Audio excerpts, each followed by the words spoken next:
Hi, I'm Scott, and welcome to another Interversity interview, part of the Child in Time Growing Up in the 60s podcast. This interview you're about to hear is with Aaron, who was a submariner, and he talks about all things submarine, and it's really interesting and informative, and I really hope you enjoy it. Here we go. Aaron, welcome. G'day, Scott. Good to be here.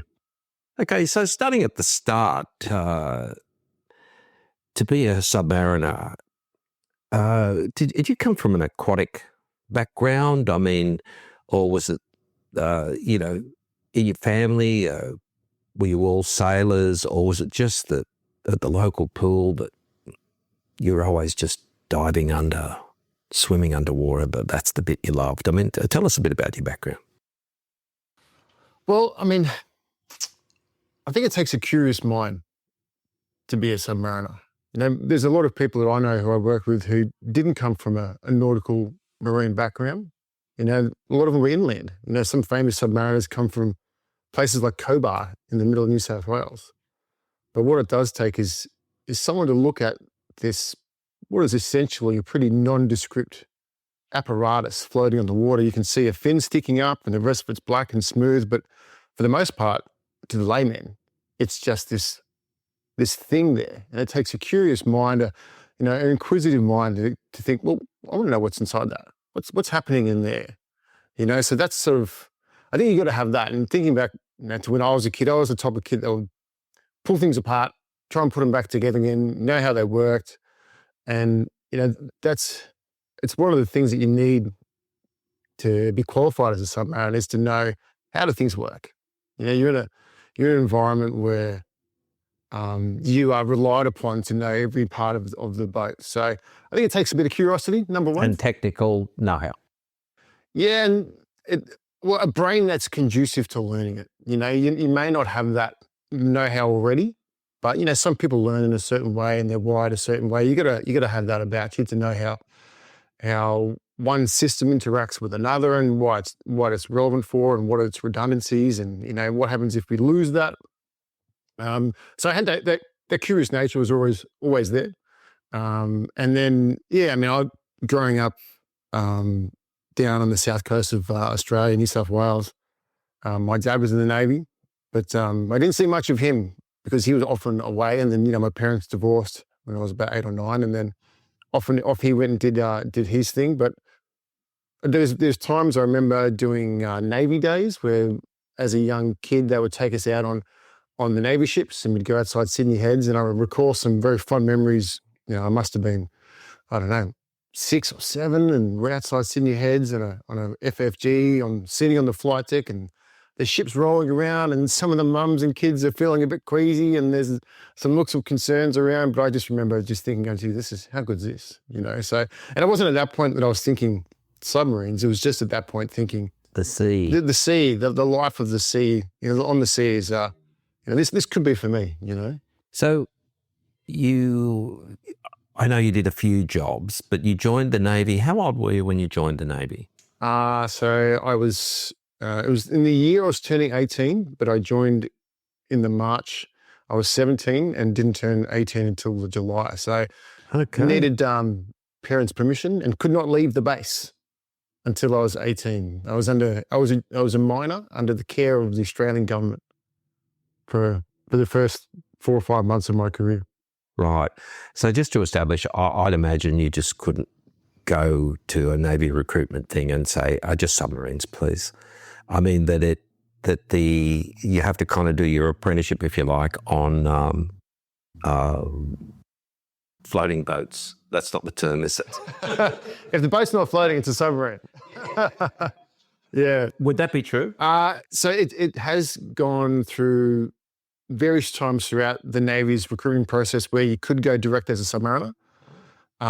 When I joined, you couldn't. You had to join the Navy first and then volunteer. So submarines are purely voluntary. Like, no one can make you work in a submarine, number one. And just like the Armed Forces of Australia, it's a voluntary profession. But now, given that Australia is looking at, is going to be acquiring nuclear submarines, they're now doing direct recruitment straight into Submariner, similar to the US and the UK model. But when I joined, it was get some sea legs, Sonny, and then have a look at it, and then we'll take you down on a boat and see if you like it, and then we'll, then you can start the process of, if we want to choose you to be a submariner, you're going to go through a pretty stringent selection process. So you did what, a couple of years on what, frigates or battleships or? Yeah, destroyers. Yep, that's right. Yeah, my first ship was HMAS Perth, built in 1965 in the US at Defoe Shipbuilding. Steam-driven destroyer. If you look at what you think of what a warship would look like, the DDGs that Australia had from the 60s to the 90s, we would call them really warrior-looking ships. They were fast boats, but very skinny. So I distinctly remember my very first jaunt outside the heads of Sydney. Just joined the ship several days before, and we were doing a trip down to Hobart for Navy Week down there, and it was extraordinarily rough. And I'm in the heads, which is what we used to, it's what we call the bathroom. And my head was firmly placed within the stainless steel bowl, just thinking I have made myself a serious career misdemeanor here. But you get over that pretty quickly, and you can get over seasickness. And I remember we had some people on board that were much worse than me, but you get over it. It's just, you get used to the motion and away you go. But that was a great ship. So I was on HMAS Perth. I was decommissioning crew for Perth. We decommissioned her in October 1999, which was a big deal. And then got posted to a frigate based out of Fleet Base West in Perth. And that was HMAS Darwin. And then straight away we went on a trip up to Southeast Asia and went to India for the 2001 Indian Naval Fleet Review, which is a gathering of all the navies of the world in the harbour of Mumbai. So seeing ships from Russia, US, UK, France, Germany, everywhere. Anyone that had a navy was there for this big review, and they had the Prime Minister of the time on the presidential yacht, went up and down the lines of ships, and we put on our best whites and stood the rail and saluted as he went past, which was quite a unique experience. Okay. So you're on those ships for a while, about two and a half years. 2.5 years, and then your curiosity was still there, and you applied to become a submariner. Yes. Yeah, because over there, Fleet Base West is where our submarines are based. And you'd always see these blokes walking around in black overalls. They're the submariners, and they had an aura about them. They had an aura. They were aloof. They were, in terms of your hierarchy of the Navy, you've got, the average seaman who works on a shore base and never wants to go to sea. And then you've got all the way at the top, you've got the Australian clearance divers, which is equivalent to the Navy SEALs. And very close to the top of that, you have their submariner.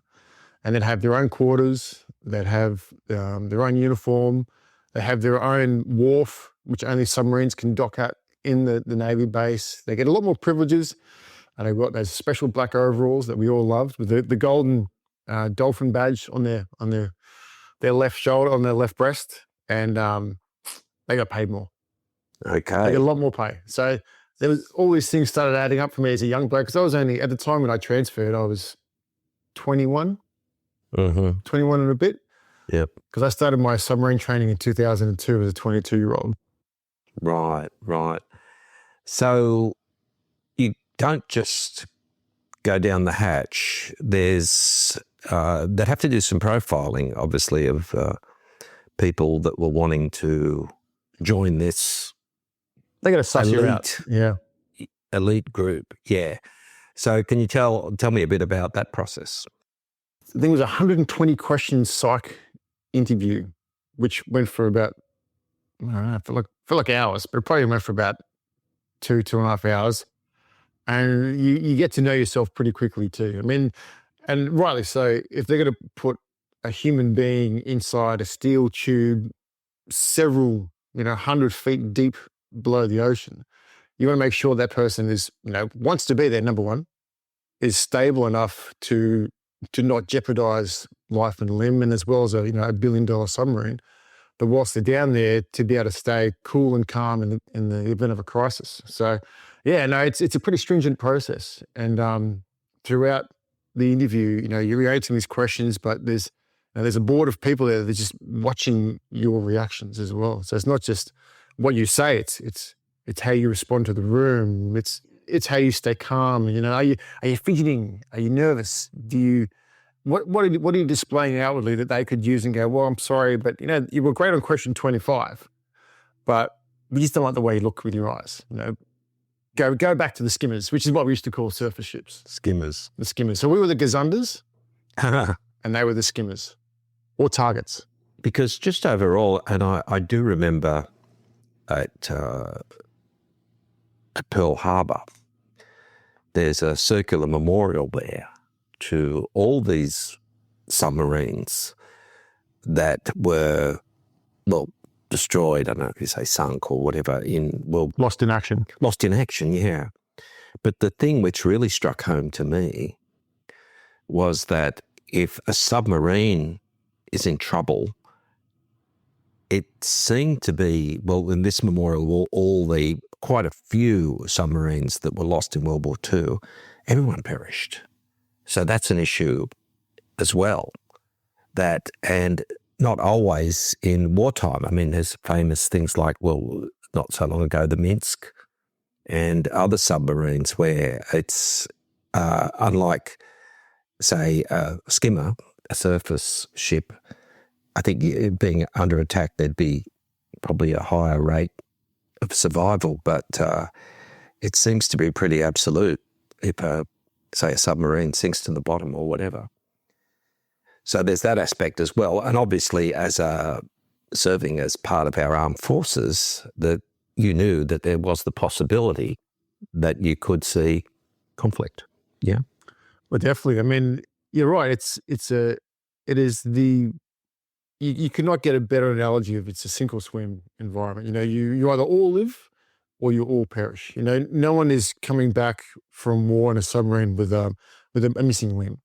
You make it whole, or you don't make it. And there's, believe it or not, there's a little bit of comfort in that. It may sound odd, but you look at some of the recent events, particularly the Ocean Gate submersible. And those people died faster than their brains could perceive. And so therefore to them, they were alive. And then in an instant, they weren't. And it's not like that in a submarine, but it would be fairly close. So if you're in a situation where, and things are different now in the modern era, but, the submarines that have been lost, which was the Kursk, and all the boats, Russian one, and there was also a Chilean one, which was recently lost a couple of years ago. They reach a certain point where the submarine's hull can support life, and then all of a sudden it can't. It's instantly crushed, and then so you're not going to have this slow, agonizing death where you're on a battlefield and you've been shot and you're bleeding out to death, and you're calling for your mum, which happened to so many of our soldiers, and during land conflicts, you don't get that in a submarine. So, okay, it makes perfect sense. They got to do a psychological assessment of potential recruits, but there's the physical side as well. Yeah, I mean, there's no more physical requirement for a submarine than the normal Navy, but you do have to go through some pretty arduous physical training. So you don't need to be, an Ironman. You don't need to have amazing lung capacity, but some of the training that we had to do as part of the submarine escape training. So we have this facility called SETEF, Submarine Escape Training Facility over there in Western Australia. And it's got this huge tower of water. And then we had this pretty cool training here. It was pretty cool. It's when you're getting the brief, here's what you're going to do. We're going to put you inside the mock-up of a submarine with a hatch, and you've got 100 feet of water above you. You need to get from the bottom of that submarine through the hatch and then to the top of the water. And then they start you off like that. And then they say, by the way, we're going to put a clip on your nose and we're going to turn the lights out. To simulate. what an escape from a submarine would look like. Wow. And, they don't turn the lights out straight away. So they ease you into it. You're in there and you're in your, you have their special escape suit, and it's called a jerkin. So you put that on. It's got a nozzle under your left wrist where you can connect air, and it blows up a buoyancy aid inside the escape jerkin. And then you have all these breathing regulators hanging from the deck head, which is what we call the roof in the Navy. So all these regulators are hanging down, and you're in a certain position in line to then go from regulator to regulator till you get to the point of exit. And there's this big hood coming down, which creates a slight airspace. And so they fill the chamber up with water, and they do it to just below your head. So you're walking around in this water. All lights are still on at this stage, and you take your turn. You go around from regulator to regulator, check the regulator is working by doing a quick purge. Yep, that one's good. I start sucking air on that one, pass my regulator to the next bloke, and you're walking your way around. It's a very small space. Think a combi van. Mm-hmm. That's what you're looking at, with a curved roof to simulate the actual shape of a submarine. And it gets your turn. You take one last breath of the regulator, and then you zip up your hood and you go under this big shroud, and then your head pops up and you're in the water, and then they hold you there. And there's a diver at the bottom of the tank, and he shouts at you underwater, name, rank, and serial number. And you got to shout back, Aaron DeRota, R166792. And if you're not saying it fast enough, they'll jab you in the guts, so you blow out more air. Because the premise is that you can't ascend with a lung full of air. Because as the pressure reduces, your lungs will expand to the point that they could rupture. So you got to breathe out all the way to the top. So you do that first with the lights on, and half flooded in the compartment, and get back down after a little bit of moment to make sure your body's fine. You haven't got the bends. You've got some guys checking you. You've got to stand on a line at the very top. Get back down the bottom. We're going to do it again. We're going to turn the lights out, and we're going to float it to the top. And you do it again. Yeah, I'm assuming that during this process that you're having some dropouts. Not in my class. No? But, you all got through? How many in your class? 8. 8. These aren't big numbers. Okay. They're crying out for submariners. And, so the ones they get through, the ones that they put through past the psychological testing into the actual training. See, that training is called part 1 training. And then you have part 2 training, and then part 3 training is where you're actually training on board the boat to then learn the systems, and they sign off on your part 3 logbook. But yeah, no, these aren't big classes. You haven't got 100 people here. They're all going through together. It's like they're showing the movies, like the marine training and all that. No. Not for submarines. But I mean, it's good fun. We enjoyed it. Okay. So you got through okay. So then you had a few trips, voyages on a submarine as part of your training.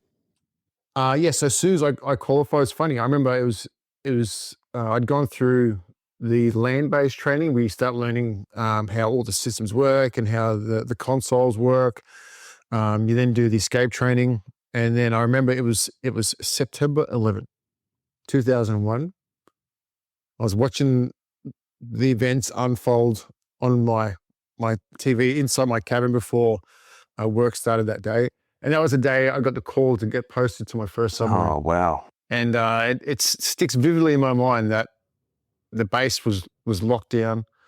We'd had armed guards walking around. We had patrols offshore. It was very quickly we went from a peacetime footing to a near warlike footing very quickly. And that scaled back, the days later, once we recognised what was going on, and it wasn't anything directly related to us.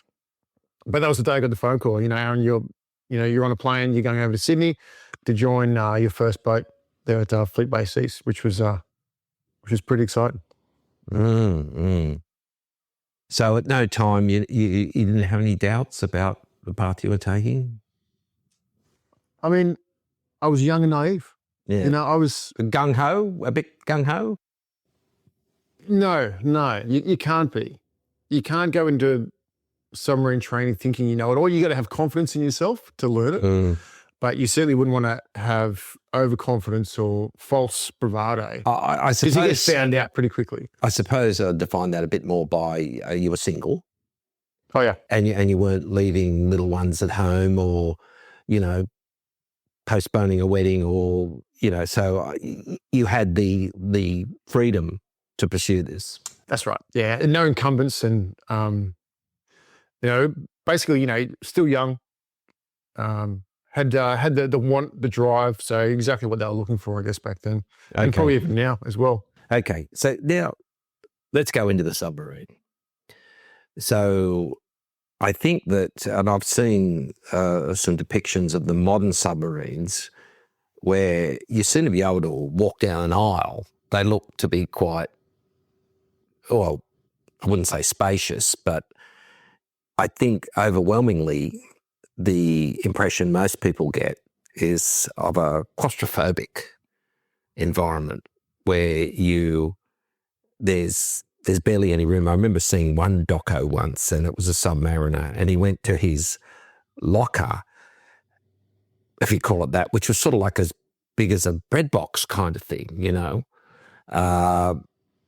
So obviously claustrophobics need not apply. And just to be able to, well, tell us a bit about that environment. I mean, 99.99% of people are used to, you know, well, I'll go outside, I'll do this, I'll etc. Even a small flat is infinitely bigger than, say, the living space you'd have on a submarine. I mean, then that's it. And quickly with the training, one of the things that took us was to do some caving down in Margaret River, which was literally take your helmet off, push it through a hole, you know, 100 meters deep. So that found out anyone who was claustrophobic pretty quickly. But inside a modern submarine, like the ones that I was on, our Collins class submarines, which we still use today, and will be in service until 2050. They are, I mean, they're big, but they're full. You know, there's a lot of stuff in there. There's a lot of systems. There's a lot of things that you need to be able to live and survive and fight underwater. You know, so, you know, the general point of entry in our boats and a lot of boats is in the forward accommodation hatch, and you know, it's a straight vertical ladder down into the first deck. And you walk in there, and then as you're heading aft, you've got officers. So you have the petty officers mess and then the officers mess, which is a very small space. I'm talking like it is literally like a Volkswagen bus with a table, and you can sit 8 people around it. And they've got the curve of the hull, so you can't stand right in the corner. You can only stand on one side towards the middle. TV up on the wall, and that's kind of it. This is where the senior sailors in their mess and the officers in their mess eat. As junior sailors, we actually had more space than they did. There's more of us than them. You know, and then as you're heading aft on the starboard side, so your left-hand side, because you're walking aft, walking to the back of the boat, you've got the sleeping quarters for the senior sailors and the officers, and then the captain's cabin, which is right next to the control room. So the captain's cabin is, you know, 1 second step away from being right there in the brain of the submarine, the center where everything's plotted. Our sonar sets are all in a line. You have the diving and safety console where the boat is steered up and down. You've got your maneuvering control console, which is where all your ballast tanks and systems are controlled, which is sat by an engineer. So he's never out of the picture. He has a very clear mental picture, even when he's asleep, about what his boat is up to, what's around him, what environment is he operating in. And then, so right next to the captain's cabin, you can either then go down to AMS1, which is the forward machinery space, and then through that to the galley on the starboard side, and the junior sailors mess on port side, which is basically 2 tables with fold-out leaves on the tables, so they can fold out to then become obviously a table, but also an operating bench if you need to. That's where anyone who, you know, for whatever reason, you know, was injured, that's where they be looked after. And then, and we can have 4, so we can sit 16 sailors down there at once. That's it. and then you keep walking aft, then you have the accommodation for the bunks, for the junior sailors, and then you step back up to the main deck, and then you'd have these bulkhead 71 and 72, where this is going back now, 71, 72, and that's where your escape tunnel is. So that's right in the middle of the submarine. If you're looking on the outside of the submarine, you have the fin, and the hatch is right behind that. And that's where, if you needed to, that's where you escape.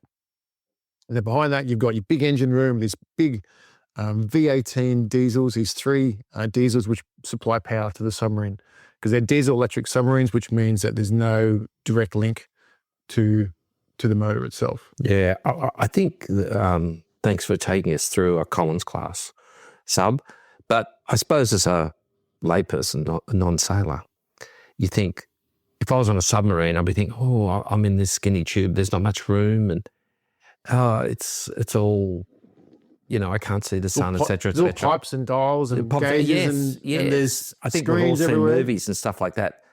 But what you've touched on is that it's your workplace, and you're actually working. And you told me earlier that it was in 6-hour slots. Tell us a little bit about that. Yeah, so I mean, you always need somebody on watch in a submarine. At no point do you have anybody, let's all go have a Sunday afternoon kip. So essentially at work. You're at work. You live and work there, obviously, And so you're in 6-hour shifts. So starting at 7 in the morning to 1 in the afternoon, 1 till 7, 7 to 1, and it just keeps on going. But it's rare. You won't get a 6-hour sleep in, because in those 6 hours, in your off watch 6 hours, you need to eat. You need to perform your cleaning stations for your duty section. Then maybe if you're a part 3, so if you're not yet a qualified submariner, you only get to sleep one of those 6-hour slots in a 24-hour period, because the other 6-hour slot, you're walking around the boat with your task book. You're finding this manifold. You're talking to that engineer. You're learning this system. You are literally mapping out in your mind Okay. every element of that boat. It can be a pretty busy place. Or steady.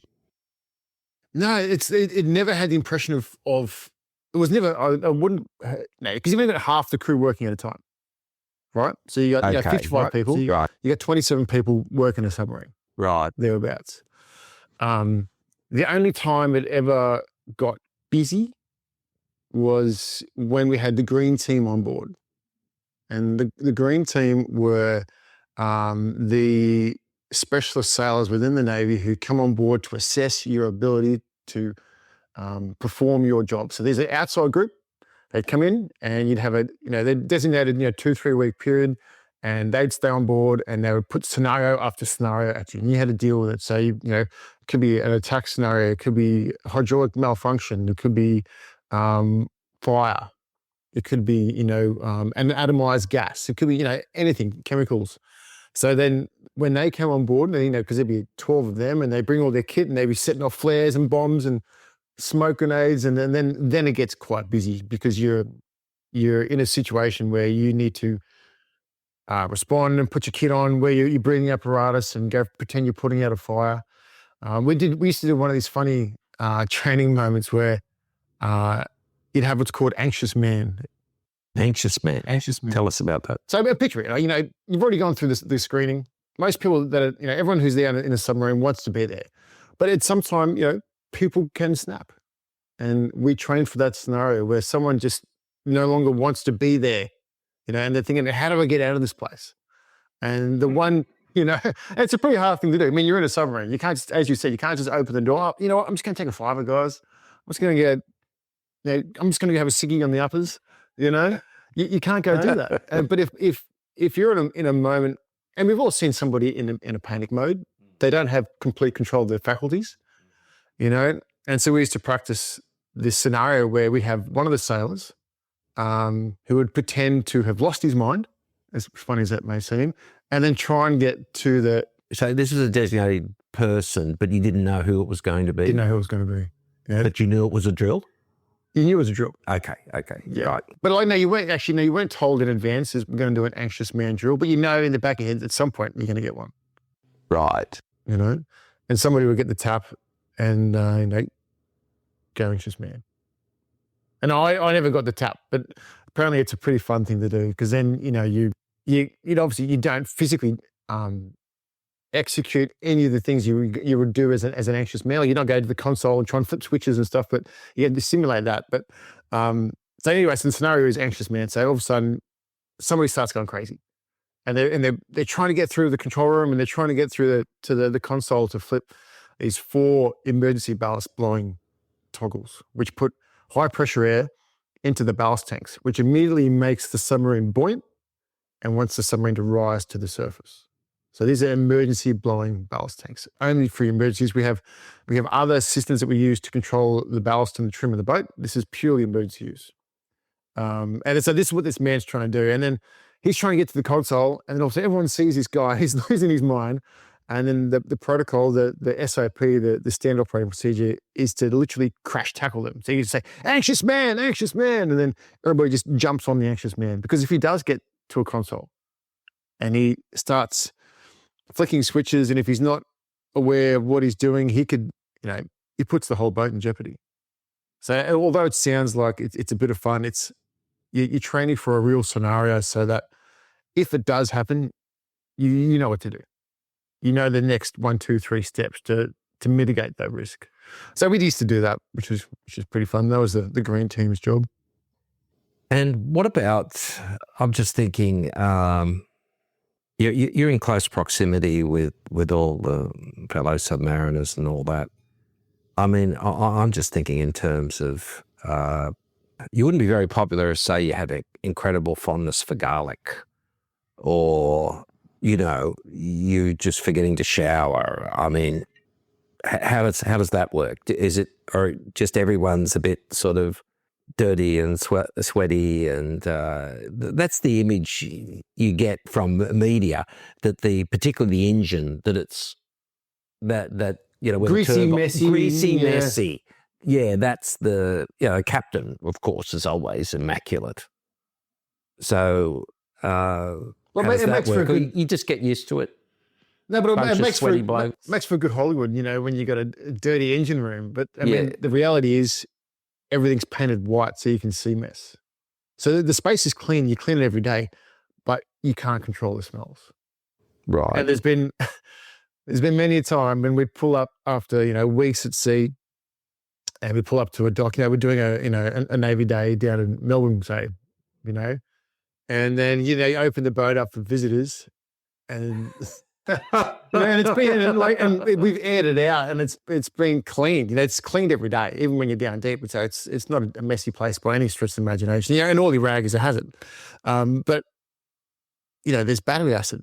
There's 55 blokes. There's BO. There's contained farts that have been there for, I don't know, weeks. And so that there's a smell. There's a certain kind of smell, and we don't know about it. Yeah, because we're in the environment. You're used to it, and I'm sure there's a incredible sense of camaraderie down there.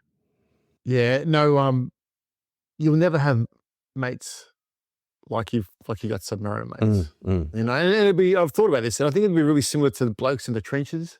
When you're sharing a foxhole, you're living and breathing right next to your mate. And we have a saying, you live in each other's pockets. And the mates that you get in that situation, the bond is so strong. And it's never hard work. You got the odd mate that, you find he's a bit difficult sometimes, but he's still a mate, You don't get any of that.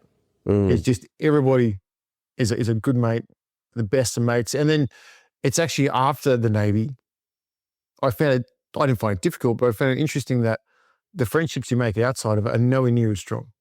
They don't have, you haven't gone through the same, stress, the same situation. You haven't been so sleep deprived. You're sort of a bit of a zombie sometimes, but with those, you go through those moments with these people that they know you know them, and you just become so close because of it. And outside of Navy life, you don't find that camaraderie.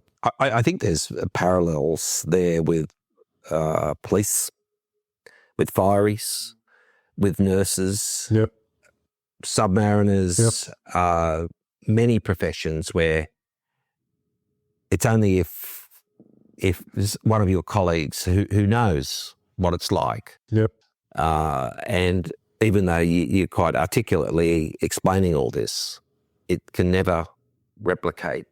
If you what it haven't was been really there, like. you don't know what it feels like. Yeah. So, leisure time. What would you do? I mean, you've got to chill out.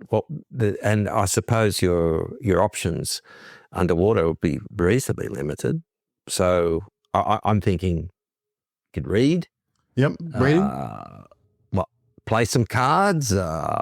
We used to play uckers. It's a naval version of Ludo. No, okay. Funny enough. Yeah, that's a really traditional. I mean, I'm not sure of the origins of uckers versus Ludo, but I mean, I know it's been around for over 100 years. So we'd play that. We'd also have, and this is at the stage. So we're talking the early 2000s, and PlayStations and Xboxes have been around now. So we used to on our off watch, we'd set up a couple of Xboxes, and we'd have 2 TVs down in the junior sales mess and shoot each other, which is a bit of fun. We'd actually have a competition against the senior sailors. We'd be able to do a network through the boat, and that was good fun.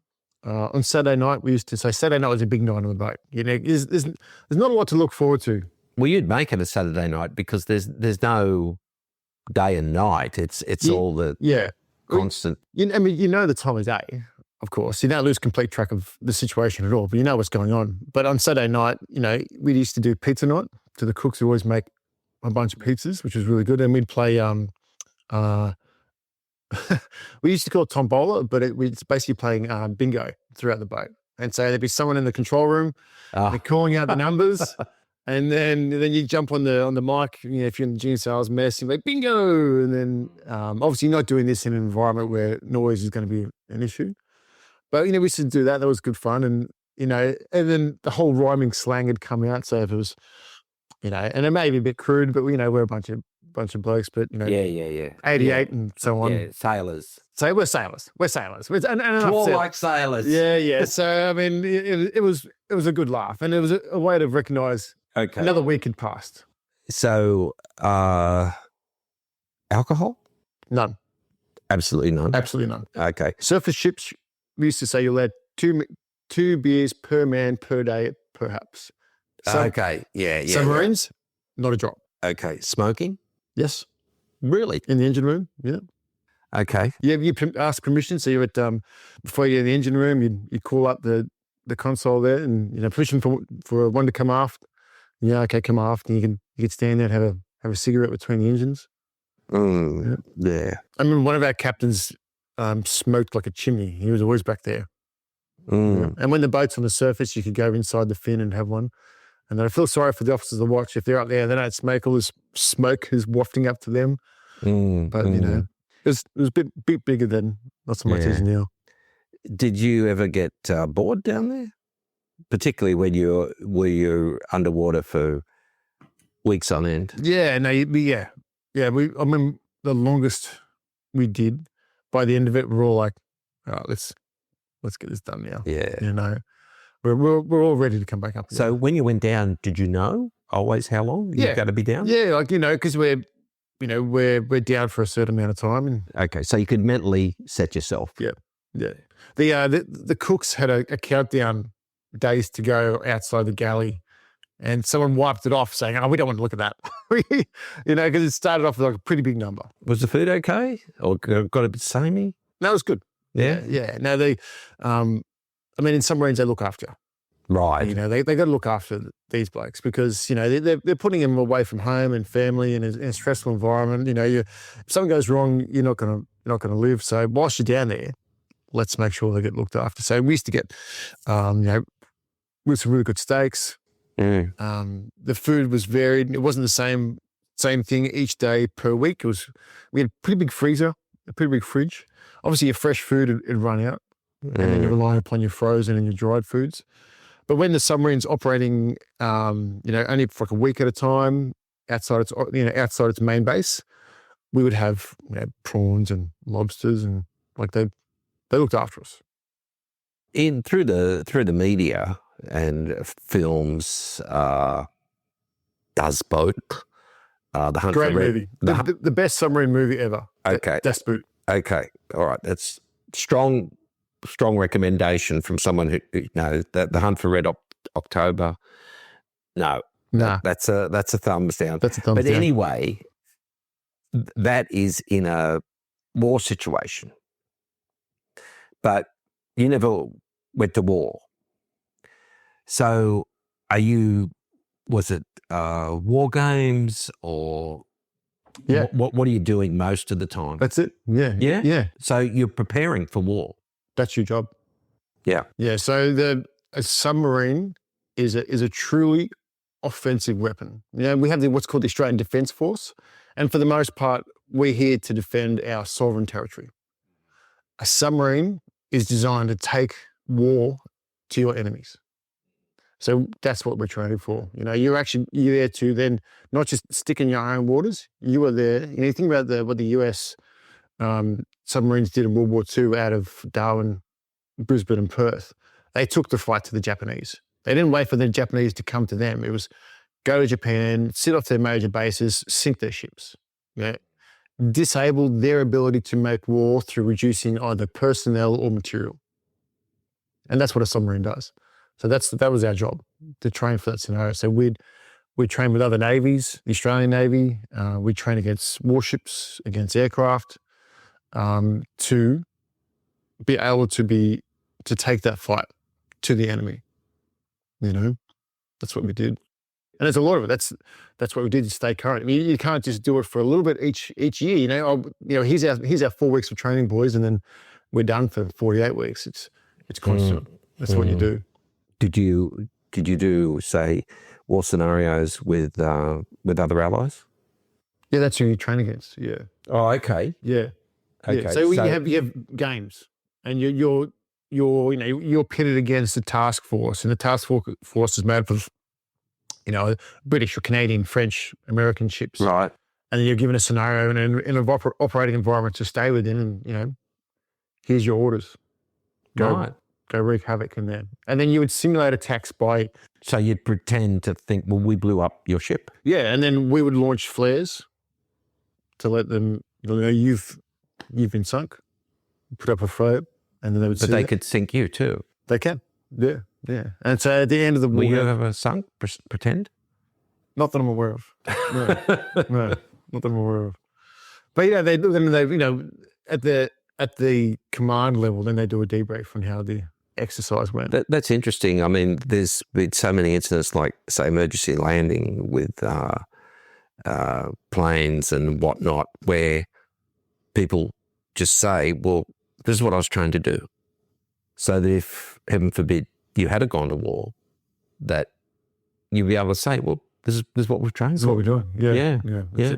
I mean, you don't long for it, but if you got the call up, you go, well, I know what I'm doing. You're not going to shy away from it. Yeah. And that's part of the reason to have a strong submarine force is it's a key deterrent. The whole idea is that you have a strong defense force, so you don't actually need to use it. You can take out ships. Any ship. Any ship. And you're faster than them? Oh, I can't go into details about. There's things in there that are top secret. Oh, I'd got this far without you pulling a you're going to veil. get that red card at some point. No, but that's fine. That it's and I'm sure that'll stay with you the day you die. That things we can do, yeah, and it's locked away, and it's. I don't even tell my wife what we do. Yeah. So it was a total of 4 years. Was it? Yeah, roughly 4.5 years in boats. Yeah. That's it. 2.5 on surface ships and 4.5 in boats. Yeah. And then, while still a young man, you decided to move on. Did you, when you joined the Navy, did you sign up for a specific amount of years? Yeah, 6 years. 6 years. Yeah. Okay. So you did the 6 years. Well, I did that. Yeah, I did, and it wasn't. I didn't have any time frame goal in mind. It was I'm just going to go join the Navy and see what happens. Very sort of youthful approach to things. But I remember in 2002 when 2003, about then, our boat was in its scheduled docking. Took it out in the water and go check everything, make sure everything's okay. Yearly stuff. And they had, no, I never, because I didn't have a wife or a partner or kids. I never took leave. I had weeks, months of leave owing to me. And they said, Dutchie, which is what they used to call me back then, Dutchie, you got to take some time off. Off you go. So then I went and spent some time with my dad up in Queensland. And then we went to visit my uncle in Cairns. And we did a sailing trip from Mission Beach all the way up the coast to Thursday Island. It was about 1,000 kilometres, 4 weeks, living on the beach, digging up yams and eating coconuts and spearing fish and going fishing and fires on the beach and camping on the beach. And then I knew that at some point after doing that trip, I'm like, okay, I think I know what my next move is going to be here. And so, but I mean, that was 2002. I didn't get out till 2005. So there was still another good 3 years there where I performed the role. And as I wrote, I'm going to call time now. But you can't just say I'm done. And 2 weeks notice. It's 12 months notice to get out of the Defence Force. Oh. If you choose to, so my time is up, guys. I'm going to head out now. It's it's okay. You give your notice. It's 12 months. So you know that going into it though. So you got to prepare yourself for that. You stick around. You're doing your job. You don't let the standards drop throughout that time. But you know that I'm excited. I was excited for that next step in my life afterwards. But I'm incredibly thankful for having done it in the first place. I wouldn't change anything. So what do you think, I mean, looking back on it, as what has it really taught you? I mean, what mark as your time in the Navy and as a submariner left on you? It lets you know what your potential is. I think a lot of people go through their life not knowing exactly what they can achieve with themselves. Being a submariner, being in the Navy, getting put through a very arduous selection process and then training process, coming at the end of that, and then wearing that badge of honor of the gold dolphins on your uniform, it gives you a lot of confidence, and it sets you up to know that if you put your mind to it, you will achieve it. Mm-hmm. And I'd imagine too that you certainly establish your being a good team member bona fides to be able to do something like that, which most people, wouldn't do or couldn't do, Yeah, 100%. Yeah, it's something that never crossed my mind. There's different levels of, you said with 911, that our alert level, Yep. how does that work? It's it's just like it's basically a threat level which has different protocols attached to it. And obviously it escalates, and the more it escalates, the more feet on the ground you have, the more show you may have to deter any of the bad guys from thinking they can get away with something, basically. okay. So you more or less saying that's shore-based stuff. We have something similar, not so much on a submarine, because you're always at maximum operating alertness, always. But and then when I'm talking about the physical integrity of a submarine, versus a ship. You have a different damage control states, X-ray, Yankee, and Zulu. X-ray being the most relaxed, which is probably what you're going to get when you're alongside at a home base.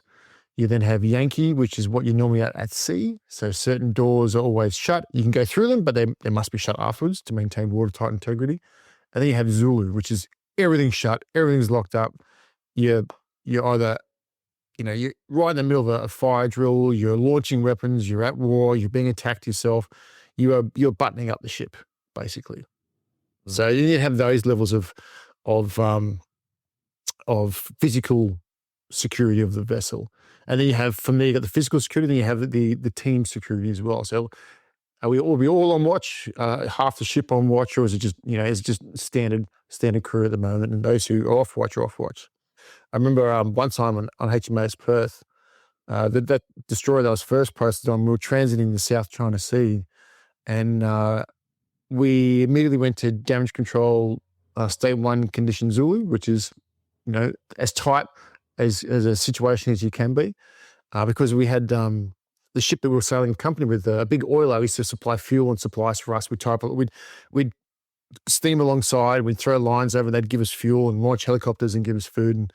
And they were approached by pirates in the middle of the night in the South China Sea. This is back in 1999.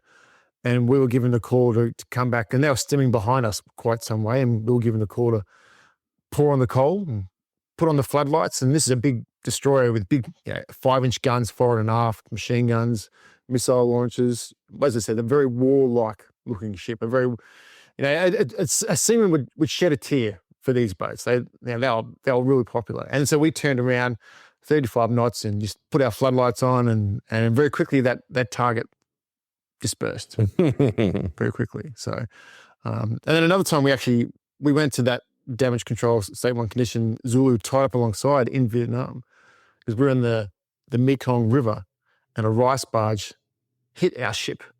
Remember, I was downstairs. It was the first time a ship had been back to Vietnam since the war, so very much a diplomatic visit. We had a curfew, had to be back on board by 2300, 11 p.m. And I was downstairs ironing my whites, which is my white uniform, ready to step ashore.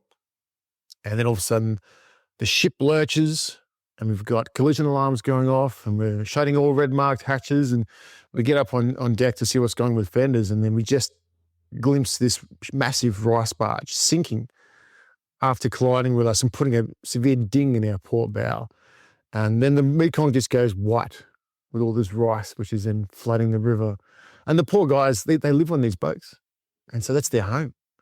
And so they're jumping off the back of this rice barge. And, we helped them out. But it turns out an American university cruise ship coming down the opposite way collided into the barge, pushed the barge into us, and then from there the barge sank. So I used to say we sunk a barge in our first tour of Nam. But lots of stories like that, which is good fun. But I wouldn't change any of it for a world. Mm.